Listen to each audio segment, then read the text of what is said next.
Good morning, good afternoon, everyone. Thank you for joining Conversations with Rudy Rivera. I am thrilled today to have Stephen Seckler, who is actually a lawyer, but he, of course, holds himself out as the doctor is in, but he puts juris in there, and Judith Kurnick, who is also a coach, executive consultant, and both, I'm excited to have them both because they've helped so many people on a path to success, some of which I know. And so thank you, Steve and Judith, for being here. We are going to talk about basically your second act, what to do later in life as an accomplished professional. That is a topic that I think about at my age. I'm sure many other people my age are close to think about. So let me start with you, Judith, ladies first. Tell us a little bit about yourself, what you do, and then we'll go with Stephen. Well, to start, first of all, with what I do, which is, as you said, I'm a coach and I work with lawyers and executives and business owners in their 60s and 70s generally, who are not interested in retirement, but confused about what's possible and what's next. And really the focus is to help them realize that this is not an all or nothing time and they can stay in the driver's seat. There are a lot of different options. So how did I get into this? Well, very briefly, I grew up actually with spending a lot of years in rigorous training to be a classical violinist. And wow. Yeah, and when I switched into writing, I carried this sort of discipline and internal pressure and just tremendous drive for achievement and excellence into everything I did, which turned out to be a career in journalism and then speech writing and consulting, and eventually a C-suite executive at the Philadelphia Orchestra and some other top tier institutions. And by age 60, I had a reputation, in my field, but I also was really starting to feel tired and somewhat burned out. I knew that part of me was unhappy, but I shut those thoughts out because I couldn't imagine life without this identity and this focus. And I thought, well, at this age, what could I possibly do? And, we'll talk about in a minute, what that's caused by. I think the biggest one is really ageism, both what's around us and what we've internalized. I think there are sort of 4 key things that we should all be aware of at this stage, if I could just mention them. Obviously, the money concern is a primary one, but in many cases, it's not realistic. People use it to avoid thinking about what's really underneath. So not that it's not real, but many people I work with don't even know how much they have and have never thought about that. So that's a piece. And that's very tied with feeling valuable and relevant, being productive, feeling like you're earning a certain amount. That's all connected. The other 2, as I said, are ageism and health worries. So these are the 4 things that achievers kind of either avoid, worry about, or measure themselves by. And it makes life more complicated for them than it might for people who just, can't wait to retire. It's almost like an insecurity component to it. As accomplished as they are, you would think, well, why would they be insecure about this since they've been successful at everything else? Steve, tell us a little bit about yourself. Sure. So, Rudy, thanks for having me. And Judith, it's great to see you again and be on another panel with you. Yes. So I am a lawyer. I don't practice. I've never actually practiced. And I've really committed my whole legal career for the last 35 years to helping lawyers find more satisfaction with their careers. And for the last 25 years, I was doing a mix of recruiting and coaching. And today I spend 100% of my time coaching lawyers, and I just work with lawyers. And the lawyers I work with in 3 areas. One is marketing, one is career transitions, which is most relevant to today, and the third one is leadership. And within that area of career transitions, I am doing some of the work similar to what Judith is doing in helping senior lawyers figure out what their next stage is. So my story into how I got interested in this kind of work in particular is that in 2017, our last child went off to college. And so my wife and I joined a group on aging. And basically, we didn't get the memo. So like everybody else in this group was like 10 years older than us. And it was a great group. It was professionals in our community. There actually were some lawyers in the mix. And what I learned in participating in that group is that if you're thinking about making a career transition, you have to get started early, and there's a process, and it's something that you have to plan for. So around that time, I really began to think, I don't really love recruiting. Recruiting is sales. I've never felt like I was a great recruiter. I had some good years, but coaching has always felt like something that was really authentic for me, something that I've always felt like I'm really good at, but I've never spent most of my time doing it. So the next point that is of relevance to our conversation today is that in 2020, as everybody knows, we hit the pandemic, and I lost both of my parents to COVID, and they were 95 and 94. They didn't suffer. All of our adult children were with us. So it was very, very sad, of course, but it wasn't tragic. But what it made me really realize is, okay, if I want to do this, I'm going to have to really make a transition. And so at that time, I started to make my own transition away from recruiting and setting a path to only doing coaching. And as part of that, I really wanted to work with senior lawyers who were struggling with the same ideas of figuring out how they could find existential meaning in the next chapter of their lives. And since that time, I've worked with quite a few lawyers on these transitions. I've done a number of podcast interviews and interviewed a lot of senior lawyers about their transitions. And I'm just thrilled to be here. And Rudy, I love your show, and I'm so happy to be back. Well, thank you. You're back by popular demand because we got a lot of positive reviews about you, although I don't pay residuals, okay?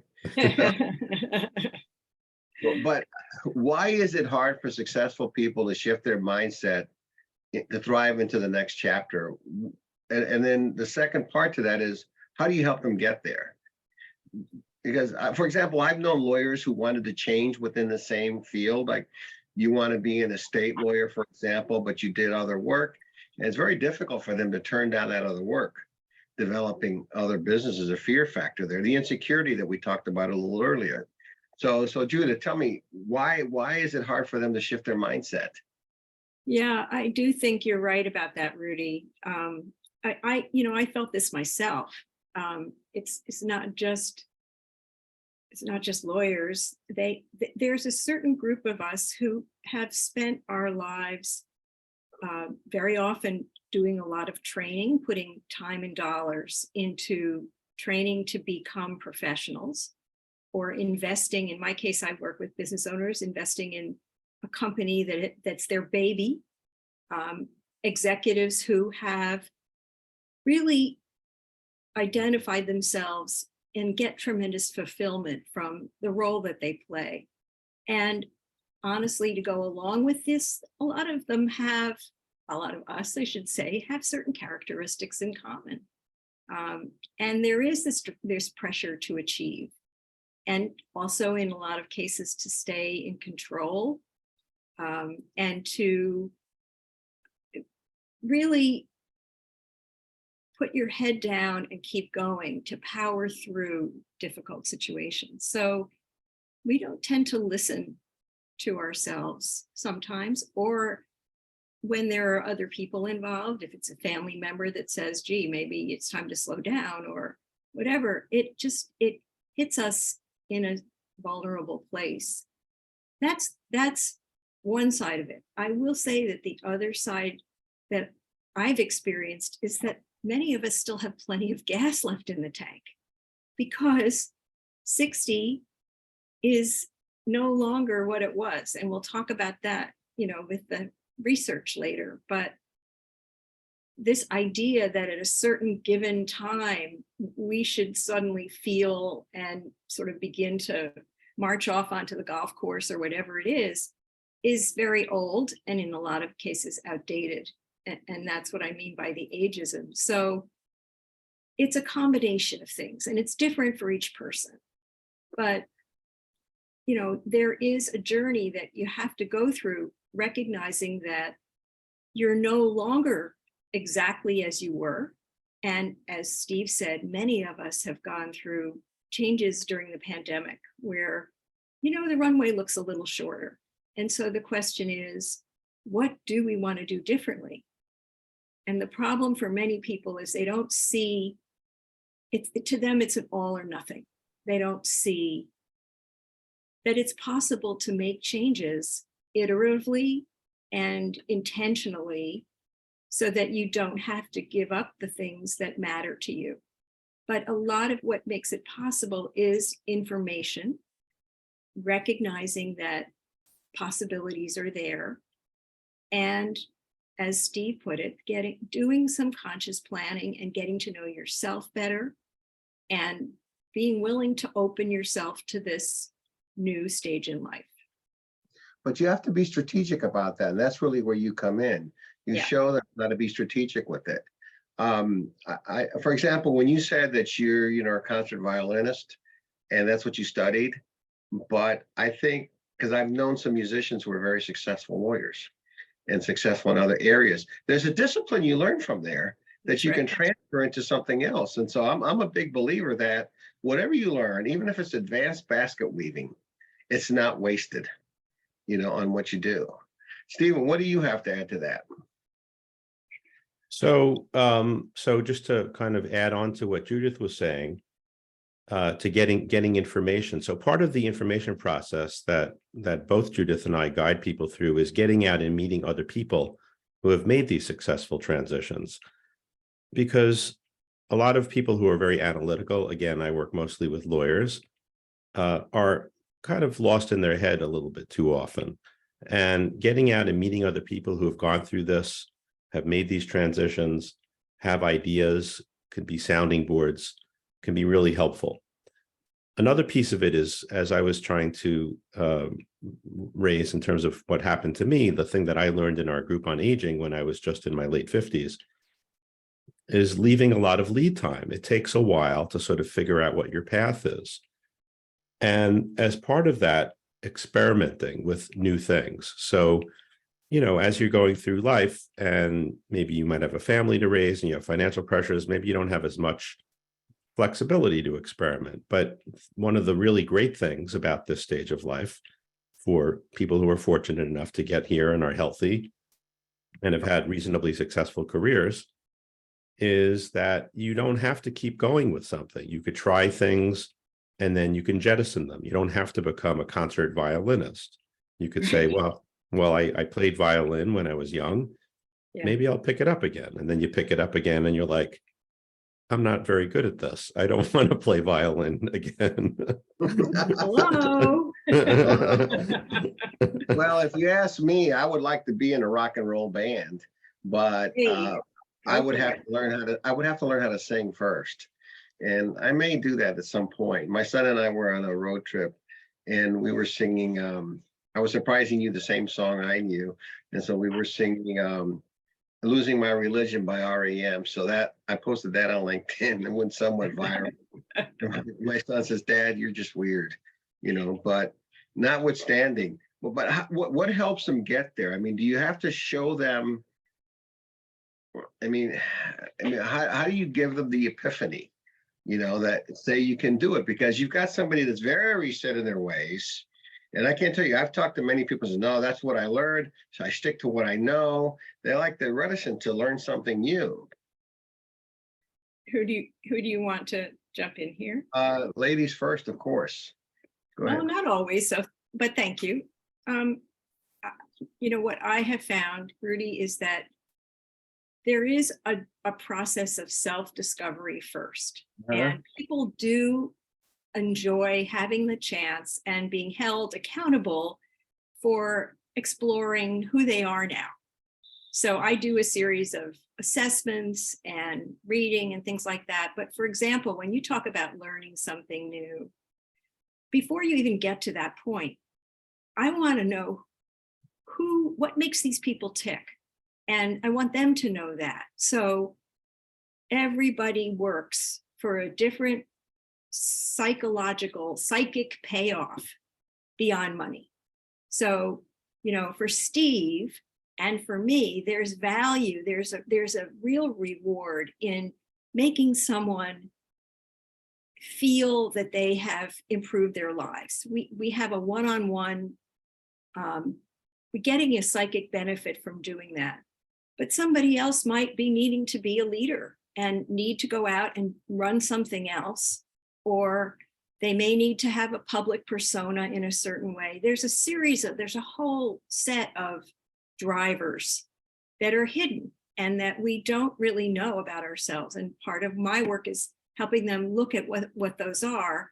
And then the usual stuff that, most of the books cover, which involve things like your interests and your dreams, and maybe there was an old hobby, all of that stuff, your accomplishments.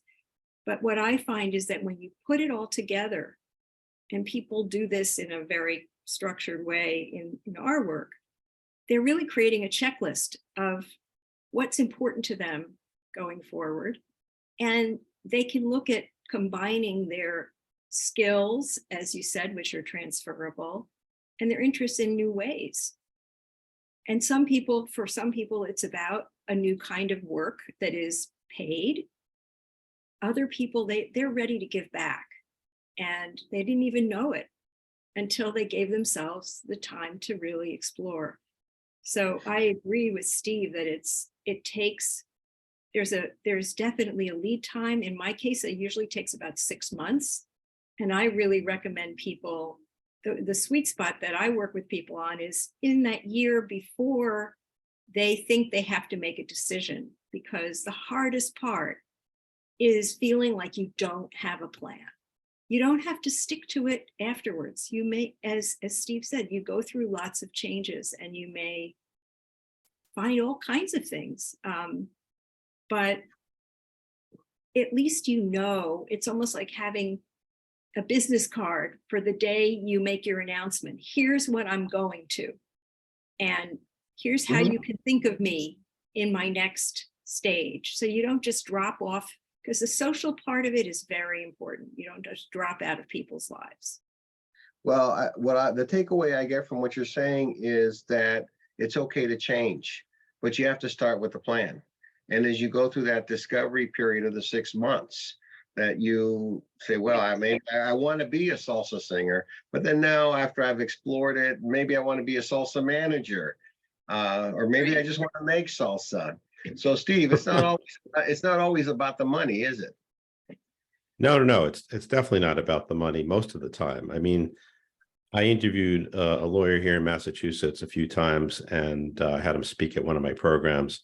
And he described, this guy actually took a very long time. Now, actually, I will say that for somebody that's in professional services, if they have a business and they're trying to transition that business, 6 months is not going to do it, because it's going to take a while for the clients to develop and build up the trust that they need in order to let the younger partner take over the account. But so this partner, who has a lot of wanderlust and has for his whole life and his whole career, decided on a 5-year plan. So he gave up 20% of his income and 20% of his hours over a 5-year period. And during that time, he conducted a whole series of experiments, including signing up for, or thinking about signing up for, courses at the Harvard Divinity School, discovered that his wife is a professor at Harvard Business School. And he didn't want to do the language requirement, was just like, yeah, forget about that. And then he got very active on some nonprofit boards. And then he got very active in one nonprofit actually at the end of this 5-year period. This was actually after he had finally handed over the reins. He wasn't practicing at all after 5 years. And he started to notice that his plate was filling up with more and more pro bono work, working for this client, just basically on a volunteer basis. And then they said, well, would you like to be our general counsel? So slowly he was like working himself back into the practice of law. So, but he knew enough about himself that, he's interested in gardening. He's interested in serving on, again, nonprofit boards, travel. And so he did not do that, but he did help them find another general counsel. Well, but Steve, what are some of the personal challenges in these transitions? I mean, you mentioned some, but what are some others? So I'm dying to talk about the specific challenges that lawyers have, but I'll just say in general. So for anyone that's going into an office every day, which actually is not a lot of people now, but it was a challenge for many who were giving up going into the office every day. Maybe their spouse didn't want to see them every day. That becomes a change in dynamic. And not to be gender stereotype, but not infrequently I hear that coming from the man saying that about what their wife is saying to them. It's like, so where are you going to be spending the day? The other personal challenges could be financial. Like I had a client who has an adult child who is not going to be self-supporting. And while this guy has clearly made enough money, it still puts him in a situation where he's thinking, maybe I should work for a few more years so I could sock away some more money. And then on the personal side, again, it's like not having cultivated personal interests or not having pursued their personal interests in a long time. Again, this is something that's quite endemic in the law. And I don't mean to say that lawyers are different, but I do think actually lawyers in some instances are different because the demands of law are, there are many, many, many hours. And if you're working 80 hours a week, there sometimes isn't any time to cultivate other aspects of your personality. Well, why is it more particularly difficult for lawyers? I'm so glad you asked. Okay. So Judith was talking about striving and about how people are used to accomplishing and achieving. And again, I'm not trying to say that lawyers are better, but lawyers have very, very strong professional identities. Lawyers enjoy, for better or worse, a lot of status in society, even though you might hear some mixed opinions about what people think about lawyers. Lawyer jokes aside, lawyers do have status. Lawyers are fearful of becoming, I've heard the term a PIP. I don't know if you've heard that, Judith. A what? A PIP, previously important person. So now you walk into the room, like, what do you do? Well, I used to, Right. but. And so for somebody like that, it's important to know what you are doing, because your professional identity. Let's see. Professional identity, though, Steve, seems to be mixed in with their personal identity, and they can't separate the two. That's, I think, one of the hurdles. Absolutely. And that's what Judith and I do. We help separate people's personalities so that they could take a little more critical look at what they really want. Yeah. And having, if you've been successful as a professional, you've probably accumulated a fair amount of wealth, and a lot of it. So I know what I want to say about this gentleman who retired over 5 years. So he went to his financial planner, like sort of near the end, and the financial planner kept telling him, you have enough to retire. And he kept coming back. Finally, the financial planner said, you don't need a financial planner, you need a therapist. Well, that was going to be one of my questions. Do you work in conjunction with a psychologist or therapist? Well, I don't know about you, Judith, but I always make sure that that's in my fee agreement, that people recognize that what we're doing is not therapy, it's therapeutic, but it's not therapy. We're not treating illness. And they agree that if they have psychological issues, that we're not the ones that are treating them for it, that they're going to tell their therapist that they're working with us. A couple of more things, by the way, about lawyers. So we as lawyers, I am a lawyer, tend to be risk averse. And if you're used to doing the same thing every day, day in, day out, and you don't know what's on the other side, that feels risky. This is sort of related to the professional identity issue, this feeling that the client needs us, they really need us, that becomes your sense of purpose, this existential belief that I'm here on this earth to serve my clients. Well, if they don't need me anymore, then who am I? And then I'm the only one who can do it. I'm the only one. Nobody else can do it. And then finally, a fear of social isolation, which I don't think is unique to lawyers, but on balance, lawyers tend to be a little bit, on average, I buck the trend, so does Rudy, lower on socialization. And so going into work every day or having social connection through work does create connection that's sort of more organic. You don't have to go seek it out. I know you're going to say, Judith, that that's true of other professionals as well, at the isolation. But I think it's more even, I'm just saying that every one of these things is more, even more so for lawyers. You know, before I go on to Judith, let me just say one of my dreams from a long time ago was always to be a talk show host. I grew up with Johnny Carson, Mike Douglas, who else? Conan O'Brien, all these other people. And so really this YouTube channel that I have is Conversations is my way of saying, you know, I'm going to do something in a transitional phase, not that, you know, that I'm going to quit my day job, but it's something that's provided a lot of joy for me in interviewing interesting people, actually making more friends now through the pandemic, through this medium than, you know, you did having to fly somewhere, right? So yeah, that makes a lot of sense. But Judith, why do people not plan if it's so obvious? I mean, well, I want to jump back to what you said about therapists, because I think it's a very important point that Steve makes. And I actually I have a similar point in my agreement, but I actually get a lot of referrals from therapists. And I have clients who are therapists who own their business, and they themselves need help figuring out how to cut back. You know, they talk about people who feel they need you. You know, some of these people have had clients for 20 years or more. So it does extend beyond, I totally understand that lawyers have this, but in a lot of ways, you know, I have a business owner who started his own family business and his son is now running it, but this gentleman really cannot imagine that the business can go on without him.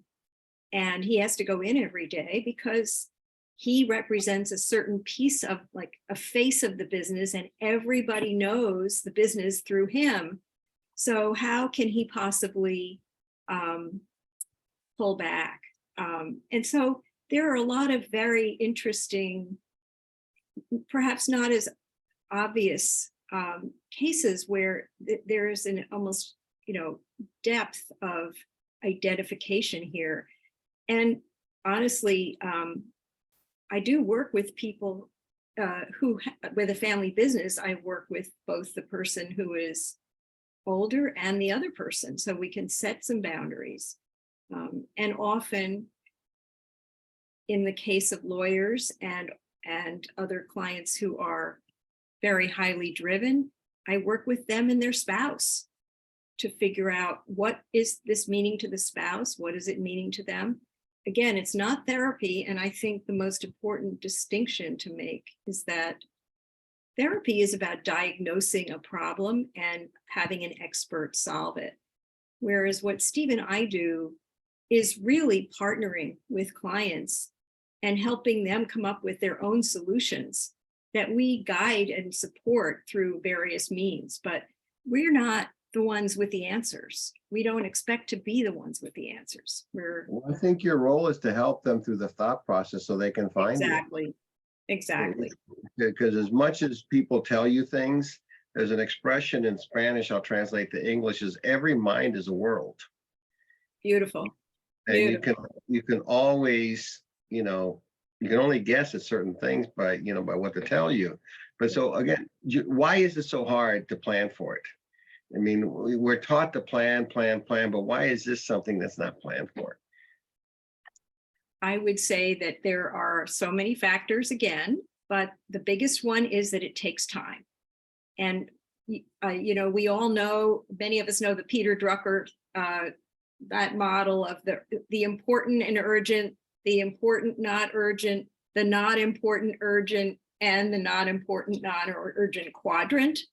Most people only live in the urgent, whether it's important or not, and they don't get to the other stuff unless it gets moved into the urgent quadrant. And by putting somebody in your life who's holding you accountable, you're creating urgency. So that's what a coach does, is we offer that possibility of putting time in your life and making sure you do it, because we set very specific goals and measurable objectives. And, those are all things that you have to start including in your life. But if you don't have to, you don't. The other thing is, it feels so big, right? It feels like this gigantic mountain you have to move.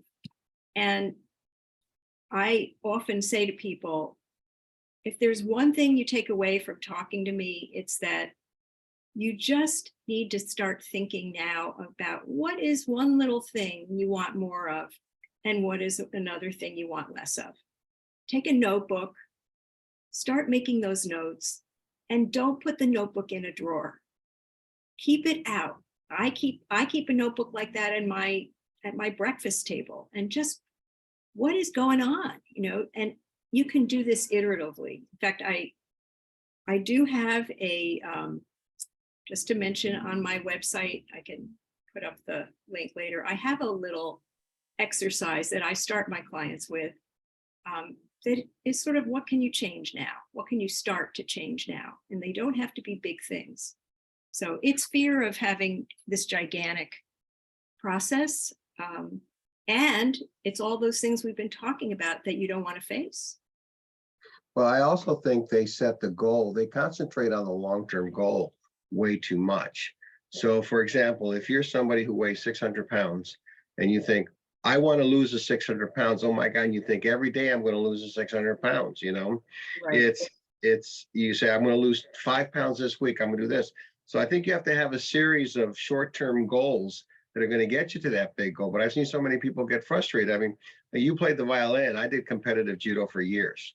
And to get one move right is 10,000 times, as my Korean judo instructor used to say, you got to practice it 10,000 times. So you just go and you get a little better, a little better. And a little.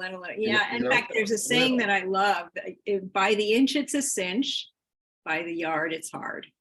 I tell my clients that all the time. I normally use the journey of 1,000 miles starts with the first step. Yeah, that's the other one. So is that the kind of planning we need to be doing, is setting short-term goals? Absolutely. Yeah, that's the essence of coaching. Yes. I would say I love I'm going to use that, Judith, like urgency is what a coach does. Yeah. Another side of that is a coaching friend of mine said, you can't read the label from inside the jar, which sort of goes back to that expression that you said in Spanish, which I won't be able to repeat, Rudy. Cada mente es un mundo. And exactly. And everybody needs to have feedback. Nobody is able to really see ourselves as other people see us. And then getting past the roadblocks that are sort of the dysfunctional beliefs, like I have to keep working. I don't have a choice. I don't know what else I would do. I don't know what else I would spend my time on. Right. I don't have any interests. I have a client who says, I don't have any interests except for, and then like, yes, he doesn't do basket weaving. He doesn't have a hobby per se.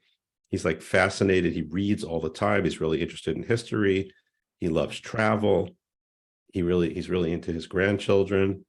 He's got a lot of interests, but his dysfunctional belief is, if I don't work, like I don't have any hobbies. Well, have you ever thought about, doing some more reading, maybe becoming a mentor to younger people? Yeah, I think mentoring is one of the best ways to feel fulfilled and give back, because when you get, especially like to my age, and I've been a lawyer for 40 years, I kind of feel a calling to help younger lawyers. I'll sit down, talk to you. What can you do? That's, again, something that's fulfilling that you can do, later in life. But, I also see that this can affect the existing business too. When somebody doesn't do this planning for the second stage in their career, Steve, how does that affect, the people who are trying to keep the business? Like, the father who started the business and he doesn't want to cut loose, and then they're the sons. To me, it would seem to stymie the growth of the business. It does. Definitely does. Yes. So again, my perspective comes again from the law. So there's a few things happening in the law right now, as in many professions. There are a lot of aging baby boomers, and they're continuing to practice and they're continuing to practice. And sometimes that's fine. I mean, the example I always like to give is Ruth Bader Ginsburg, was sharp as a tack until she was well into her 80s. Politics aside, maybe she should have retired, but we know that lawyers, knowledge workers are able to keep using their brains.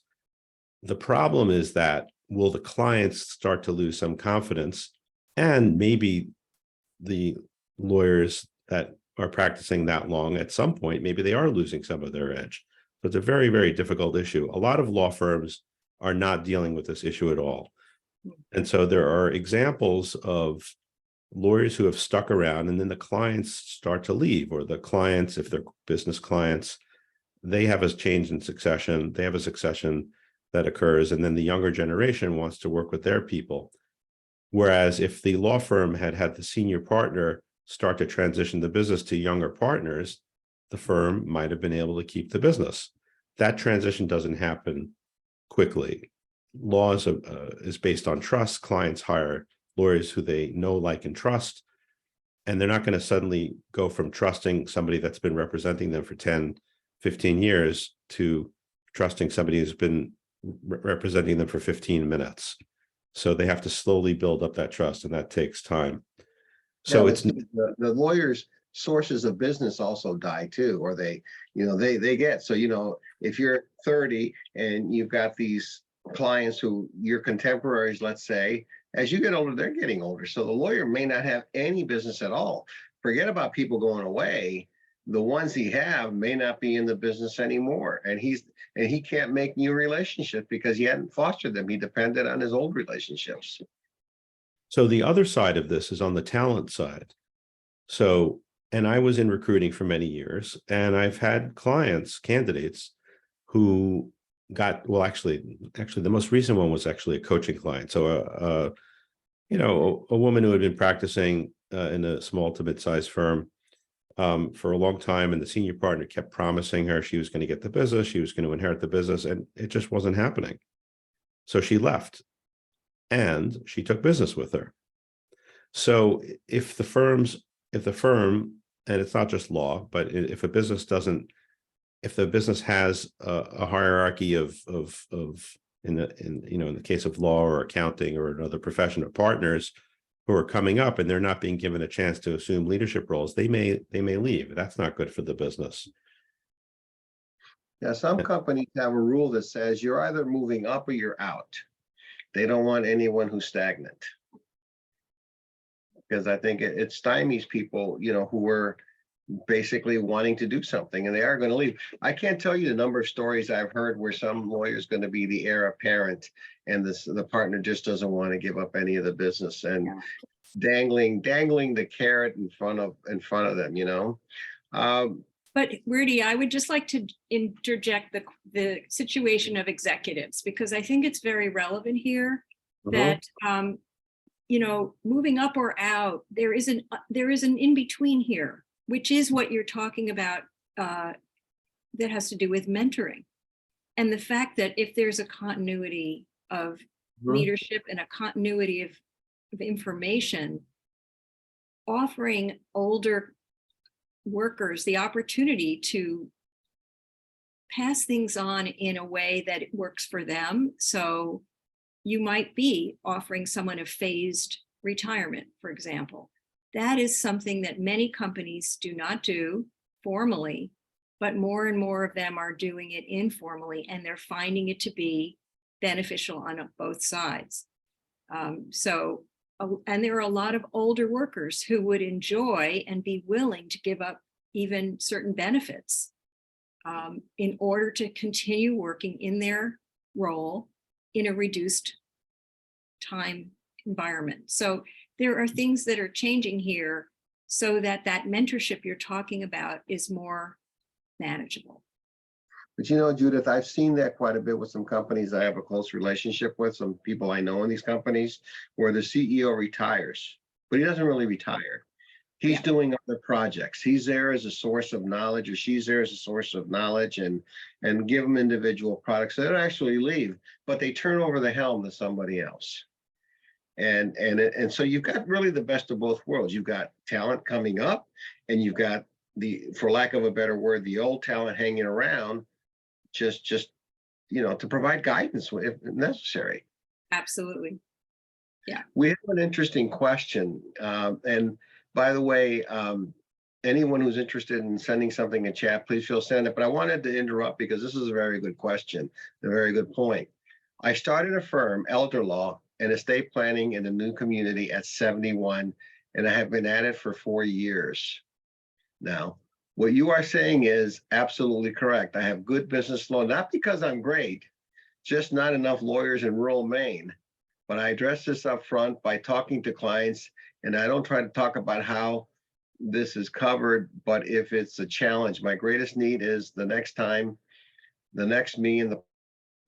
Yeah. Can you comment on that? Who wants to comment on that?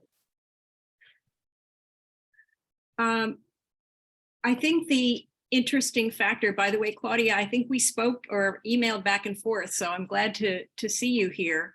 I think the real issue is what it is that you're offering people. Yeah, we did speak. And I had a client in a similar position who was able to identify younger people that were interested in purchasing over time her firm. It doesn't always work out to have somebody come in, as Steve was saying, if you're still there and you're still vibrant, they can very often not feel that it's a good enough situation for them, and they'll head somewhere else. But this one client was able to identify a smaller firm that was starting out in the same area, not area geographically necessarily, because these days you never know. You can work much more remotely, and that may be important in rural Maine, to find a firm that is perhaps a little further out, but that where there are younger people getting started. And she did something gradual, and eventually they took over. So it's different for each situation. There are some brokers that actually do this kind of work, and if you reach out to me, Claudia, I can give you the names of 2 of them that find either sellers or buyers for law firms. There's one in Massachusetts in particular who that he says that the best way to affect a transition like the one you're talking about is through a sale, because it's hard to find the person who's motivated to come in and really do the work and has the same motivation that you had to build, as opposed to, I have a client, not a trust and estates lawyer. It's not somebody who would be interested, but he really wants to grow, and he realizes that, he could spend, a few $1,000s and pick up a fairly big chunk of work, and it's worth it to him. So there are lawyers out there who might be interested in hearing about your practice. Yeah, one of my friends in St. Louis, who's an injury lawyer for many years, he's 10 years older than me. We were law school classmates. He transitioned the business to his son, but he was smart about it. The son gets most of the money, and he gets a small percentage for just having his name, and he's happy. And his son's happy, so it's a win-win. That thing has to be a win-win for everybody. I think the person planning has to cut loose, and the person who wants the business has to really be invested. And I think, Steve, the idea of the sale is a great idea. Well, we've talked about, what else can company do to create the right incentives? I think, do you have any other comments on that before we move on? I mean, I think you're right. The company has to create the incentive by keeping the older talent around and keeping them available, developing mentorship programs. Is there anything else you want to tell our audience? Whoever wants to go first. Well, I've talked about phased retirement. I think that from an executive perspective, and not just CEOs, but those C-suite level folks that have a lot of information from just the historical stage of things, is very important, but also having very specific job descriptions and guidelines. So for companies like family business, that's something I actually help them do, is create specific job descriptions where you're able to set boundaries more clearly. Very often more informal relationships don't work out as well. In law firms, I think Steve is going to speak to that. There are a number of challenges related to what happens at a certain stage, and the assumption that you're just going to walk away, and if you don't, you're kicked out.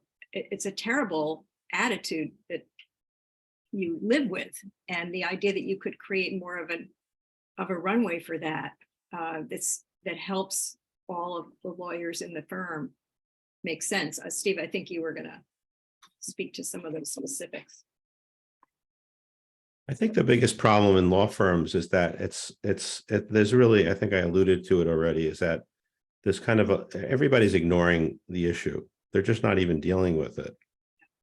Like nobody wants to talk about it. And again, they're very sensitive issues, because some 75-year-olds are sharp as a tack.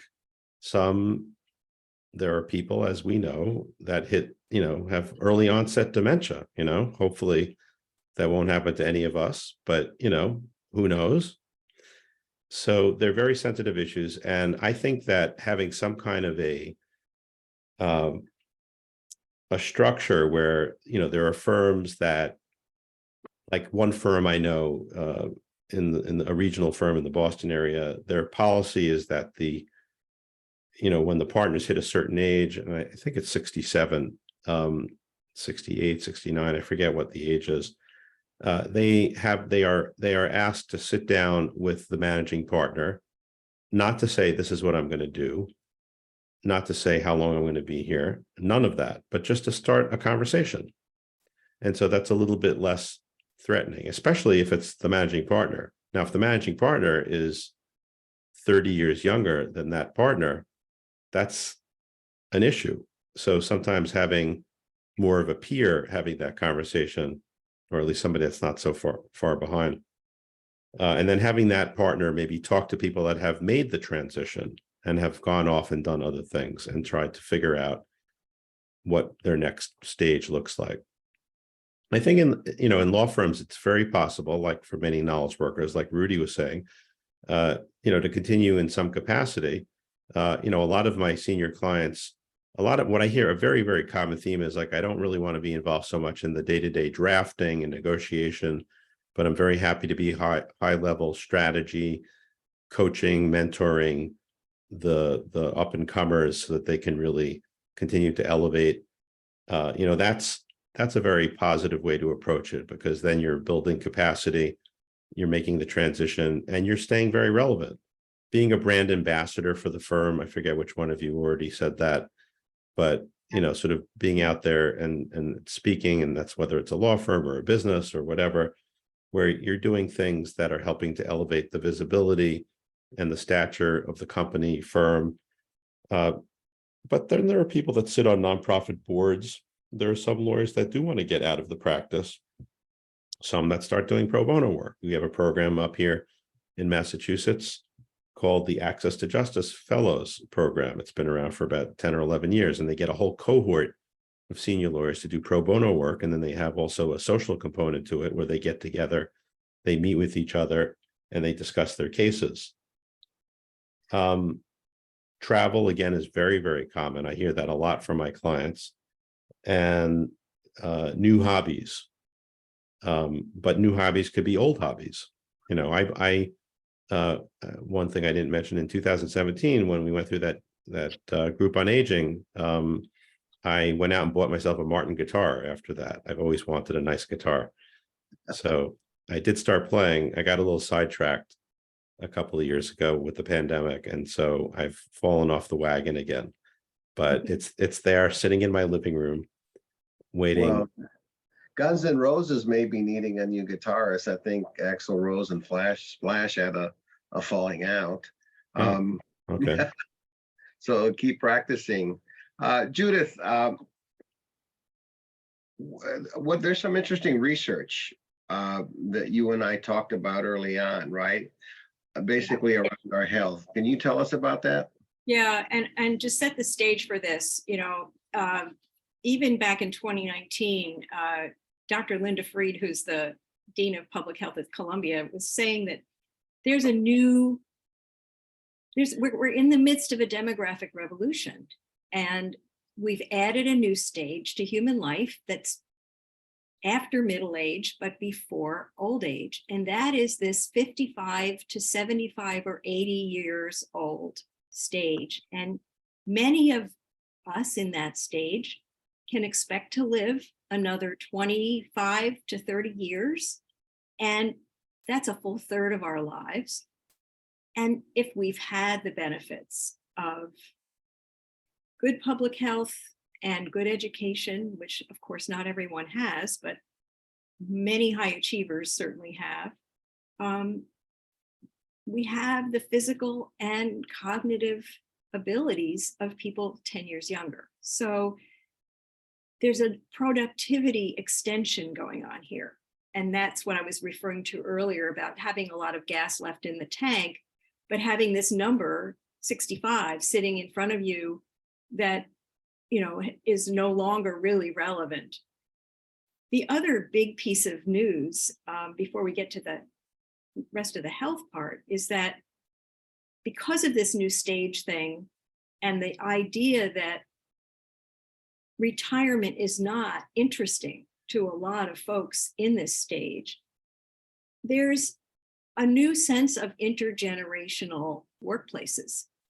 And honestly, more and more people at different stages of life are going to need to take time off for caregiving, whether it's raising children or caring for aging parents because of this extended lifespan. And workplaces are going to need to offer them ways to really manage that.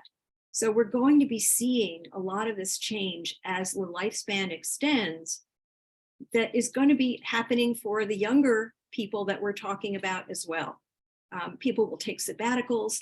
They will continually want to upskill, learn new things, and come back and change roles. So there may not be retirement as we know it now. That may just go away until people are really at a point where they can't function independently, which, by the way, is now, often into the age 80s.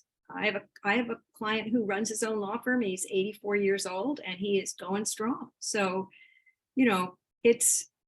it really is about genetics and about health and all of those other things. But the other really important piece about this stage is something that we might have thought of as a little woo-woo years ago, which is this mind-body connection. And there's a researcher named Becca Levy at the Yale School of Public Health who has been doing research on the psychology of aging. She's really the leader in the field. And her book kind of tells you all that I'm about to say. It's called Breaking the Age Code: How Your Beliefs About Aging Determine How Long and Well You Live. And her work, and this was almost 20 years ago, started to show that older people who had an optimistic view of getting older had lived an average of 11 to 15 years longer than those with a pessimistic view.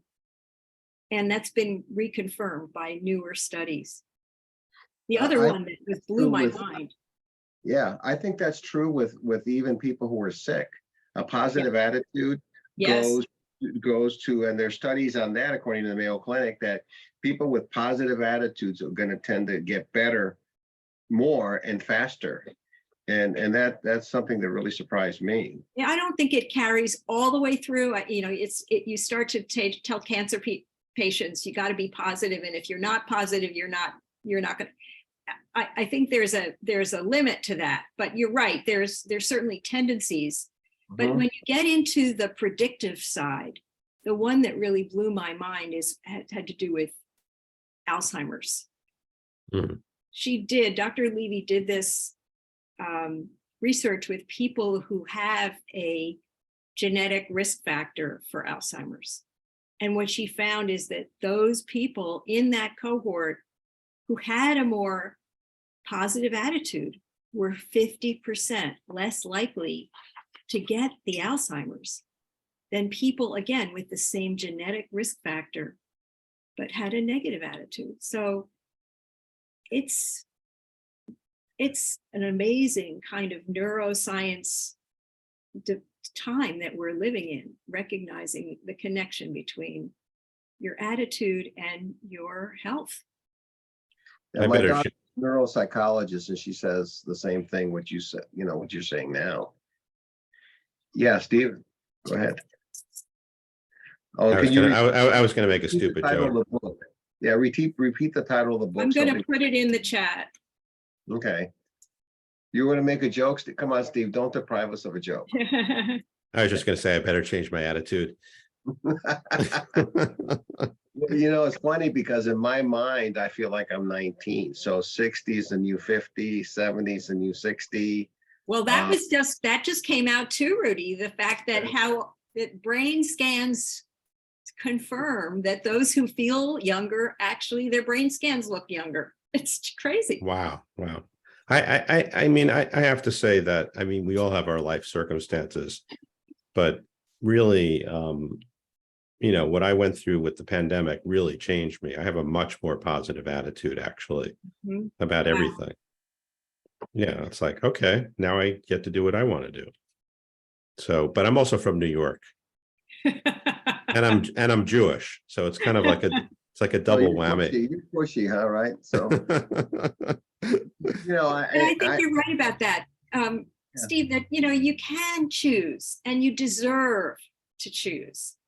I think, again, don't you agree that high performers often feel like everyone's depending on us? We can't, let go of the tiller because we have to keep going, and we somehow are the last people that can take a break and give ourselves a break. And, I think that's one of those inner voices or dysfunctional beliefs, as you call them, that we work with, both of us, with our clients is, what are these stories coming from? And honestly, a lot of it is that we grew up with people who came through the Depression. And those stories about you got to keep working because you never know, and all of that, of course, there's a truth to it. But the degree to which many of us carry this goes beyond the reality. I think it's a question of getting out of your own way. I think you have to get out of your own way, almost do like an out-of-body experience and say, okay, Stephen looking at Stephen saying, okay, what are you doing? Have that conversation, with yourself. And I think that's where you and Stephen come in is, we need objectivity in that. I can tell you sometimes as a trial lawyer, they have mock juries all the time. And the reason they have mock juries is because we drink the Kool-Aid and we think, oh my God, we are so right. And we need somebody that'll tell us, no, that argument stinks. Or yes, that argument is good. But I think we need somebody to tell us that about our lives, So tell me, whoever wants to go first, what are some of the common transitions you've seen? Steve, feel free. I think the most common transition in the law is people sort of step into a counsel role. They give up their equity partnership, and they basically take their foot off the gas a little bit. In terms of what people do, the most common thing, again, by far and away, I have so many of my clients have worked, have picked up more travel, joining nonprofit boards, doing pro bono work, turning to non-legal volunteer work, mentoring younger lawyers in their firm. It's really the whole scope of humanity, and everybody's got to know part of what we work with our clients on is helping people sort of figure out what's authentically them. Like for me, I figured out a long time ago that I don't want to sit on any nonprofit boards. I just don't have the patience to listen to people talk all the time. I want to see action. Yeah. So, but I'm coaching right now. This is one will probably be a pro bono engagement, one isn't, but I'm coaching two general counsel of nonprofit organizations. And so I at least feel like I'm making some contribution to supporting that nonprofit's mission that I really believe in, especially the one that I'm not getting paid to do. So it's taking your wisdom and it's applying it to helping others, either as a mentor, but some people really enjoy getting involved in collective action. Some people just really are into golf. Not, lots of my clients are not, but some are. I hate golf. You hate golf? Oh, I hate it. Mm-hmm. So you won't see me on the golf course. And there's nothing wrong with golf, for sure. No, I just hate it. For me, it's boring, but for other people, judo is like dumb, what guys rolling around the mat, that is so stupid, Yeah. So what else? What I find is that Mhm. as Steve said, it's so individual. I had a lot of people that I work with who are executives, for example, decide they want to go into consulting, and many of them actually become entrepreneurs. There are so many people in our 60s and 70s that they're calling them olderpreneurs, because it's a movement. And I mean, I have one client who was an interior designer. She had a very successful firm, and she decided she just couldn't deal with it anymore, especially because the world was changing and people were using things online, and her value seemed to be less. She was less valued by her clients, and they would second guess her and all of that. Well, through the work, she discovered that she really wanted to become a senior move manager that would use all of her skills. And these are people who help families and older adults downsize and move into either a smaller home or assisted living, and they organize the whole thing. And most importantly, they help them decide what to keep, what not to keep, what to sell, and of course, as the population ages, there are many more jobs for people who have these interests and who are able to apply them in new ways. So a number of my clients are looking at ways to serve the age tech industry, the need to support technology that is serving a much more vibrant older population. I'm trying to think of others. I mean, some do decide to do a portfolio life, which is a combination of some volunteer, some paid, some learning, more perhaps education. Right. It's the portfolio lifestyle. But before they could feel they could do that, they really needed to know what their days would look like. And so you literally make a plan for how you're going to what's going to get you up in the morning. How are you going to spend your day? And because it's too scary to look at these empty hours. So everyone's need is different, but that business owner I was talking about, who has been the ambassador for his firm, is playing with something. He hasn't made the final decision, but it's a really interesting idea to start a foundation that would support. His firm works in outdoor industries, conservation and things like that, industries that serve outdoorsmen. And there are a lot of native guides that work with trips when these people travel who have no safety net.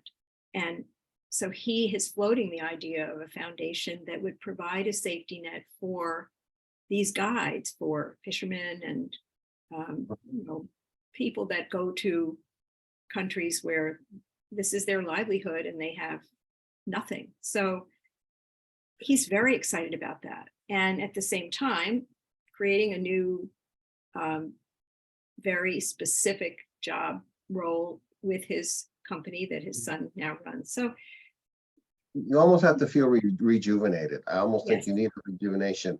Going to St. Augustine and drinking from the fountain of youth that Ponce de Leon discovered, right? Yeah, Yes. yeah, optimistic. And I don't know about you, Steve, but I find for my clients and for me as well, the process of exploring is what creates the rejuvenation. Mhm. Outcome is less important than the actually jumping in and saying, who am I? And giving yourself the gift of paying attention. Well, I would also add to what you've all said is that whatever you've learned is not wasted. So the fact that, you can go into adventure and you say, what experience do I have in that? If you sit back and do an assessment of what you've done, more than likely there is something that's going to be carried over. Absolutely. There's something you learn about it, so it's never wasted. Even being, say, for example, a housewife or a house husband for 25 years and going off into the workforce, right? You think, oh my God, what skills do I have? Well, you learn a lot being a stay-at-home mom or dad, right? Problem solving, big time. Problem solving, big Creativity. time, conflict resolution, Absolutely. psychology, you name it. And sometimes I have more confidence in people who've taken the time off than people who have worked so long and got burnt out. Yeah. We have what I like to do, Judith and Stephen, if you can put in the chat how people can reach you, the links to your website, I can follow up later. But we do have some nice comments. We've got one nice compliment from Patricia. This is a great substantive presentation and so needed at this moment in life where change is inevitable. Thank you all. And then Claudia, of course, she's funny. Would it make you feel better if I told you I just drank the Kool-Aid this AM and lost badly? Claudia, believe me, I've lost badly too. Okay, so, and somebody said, I have a stake in paying it forward, and that's from Patricia. And I think we all should do that. I really am a big believer in there's a social contract that we all have an obligation to, maybe I sound altruistic, leave the world a better place than we found it. To me, that's the secret. And I think that the takeaways from this is that we just have to look at ourselves. We have to get out of our own way. We have to develop a plan that's short-term with long-term goals, right? In other words, short-term accomplishments and long-term goals. And it's good to seek advice from people once in a while. And there's no shame in going to a professional and say, I need help. I'm having a hard time figuring this out. Everybody, needs help at some point, right? No man or woman is an island. So I want to thank everybody for attending. I am going to now sign off on. Rudy, I just would like to ask, I have a very quick survey, a Google Doc. I'd like to just post and ask people if they'd be willing to just, and maybe you'll send it tomorrow. You were saying you were going to send something out, but I just posted it. If people have a minute, it's just a couple of quick questions to see what they felt about this, and would be really helpful for me to know what else I need to work on, and I will share it with Steve as well. Thank you. Yeah, please provide your comments on the presentation. I mean, my guests were incredible. Steve, it's always a pleasure to have you. And Judith, it's really great being on this first show with you. I thought Thank both you of so much. Very insightful. Very insightful. I really have enjoyed it. Thank you very much, Rudy. Thank you, Rudy. Thank you, Rudy. It's a pleasure. Don't sign off yet. We're signing off on LinkedIn. Thank you to my LinkedIn friends for joining. Thank you to my YouTube friends for joining, and thank you to my friends on Twitter. And